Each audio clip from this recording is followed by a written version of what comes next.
नमस्कार शेतकरी मित्रांनो, माऊली ॲग्रो या आपल्या यूट्यूब चॅनलवरती आपलं सर्वांचं स्वागत आहे. शेतकरी मित्रांनो, बऱ्याच भागामध्ये आता आंबा झाडावरती आपल्याला मोहर दिसायला सुरुवात झाली, परंतु बरेच शेतकरी अशा चुका करतात की जेणेकरून मोहर हा गळायला सुरुवात होतो.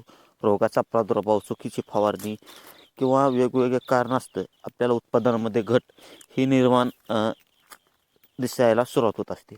त्यामुळे आपण मोहर लागल्यानंतर आंबा झाडाशी आपण काय काळजी घेतली पाहिजे याविषयी आपण आज या व्हिडिओच्या माध्यमातून पाहणार आहोत. त्यामुळे व्हिडिओ हा आपला शेवटपर्यंत नक्की पहा. शेतकरी मित्रांनो, आंबा मोहर लागल्यानंतर आपण होणाऱ्या चुका आणि त्याच्यावरती उपाय काय केले पाहिजेत, तर सर्वात महत्त्वाचा आणि सुरुवातीचा जर आपण कारण बघितलं म्हणजे काय केलं नाही पाहिजे, तर आंबा झाडाला जास्त प्रमाणामध्ये पाणी हे आपण दिलं नाही पाहिजे. पाणी कमी केलं पाहिजे. मोहर अवस्थेमध्ये बरेच शेतकरी जास्त पाणी देतात, त्यामुळे आपल्याला त्याचे काय काय नुकसान होतात, तर मोहर गळतो, भुरी रोग हा आपल्याला वाढायला सुरुवात होते आणि कळी ही गळायला सुरुवात होत असते. त्यामुळे या काळामध्ये जर फक्त गरज असेल आपल्या झाडाला पाण्याची, तरच पाणी आपण दिलं पाहिजे. 2 नंबरचं काय, तर युरिया किंवा DAP 20-20-0-13 या खतांचा आपण वापर जास्त प्रमाणात करणे. बरेच शेतकरी काय करतात की या अवस्थेमध्ये खतांचा वापर हा केला जातो.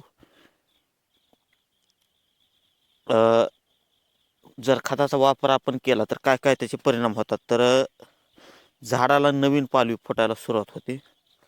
झाडांचं लक्ष मोहरवर न राहता पालवीकडे राहते, त्यामुळे मोहर हा गळायला आपल्याला सुरुवात होतो. म्हणून मोहर अवस्थेमध्ये युरिया किंवा DAP किंवा दुसरे विद्राव्य जे खतं असतील ते आपण देणं बंद केलं पाहिजे.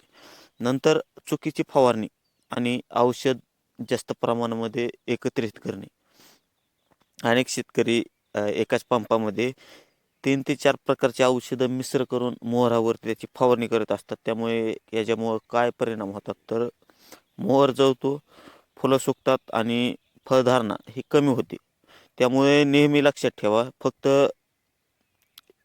एक औषधं आपण फवारणी ही केली पाहिजे. एका वेळी एकच औषध टाकून आपण त्याची ही फवारणी केली पाहिजे. नंतरचा मुद्दा आला भुरी आणि किडींकडे आपण प्रादुर्भाव दिसायला सुरुवात झाली नंतर दुर्लक्ष करतो, लक्ष देत नाहीत. त्यामुळे काय होतं, तर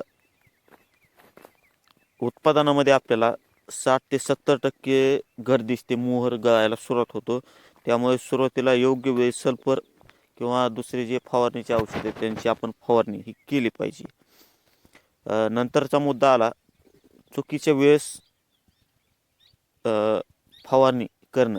बरेच शेतकरी काय करतात की भर दुपारी उन्हामध्ये फवारणी करतात, की जेणेकरून काय होतं, मोहर भाजतो आणि फुलगळ ही जास्त प्रमाणात आपल्याला दिसून येते. त्यामुळे शक्यतो सकाळच्या वेळेस किंवा संध्याकाळच्या वेळेसच आपण फवारणी ही केली पाहिजे.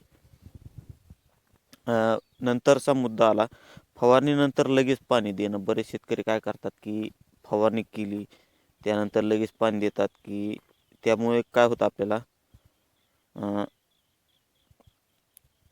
त्याचे परिणाम हे दिसायला लागतात. किमान फवारणी केल्यानंतर 6 ते 7 तासांनी आपण त्याला पाणी हे दिलं पाहिजे. तर शेतकरी मित्रांनो, मोहर अवस्थेमध्ये काळजी घेतली तरच आपल्याला जास्त दर्जेदार आंबा उत्पादन हे मिळू शकतं. थोडक्यात सांगायचं झालं तर काय काय आपण नाही केलं पाहिजे, तर जास्त पाणी न दिलं पाहिजे, नत्र किंवा खतांचा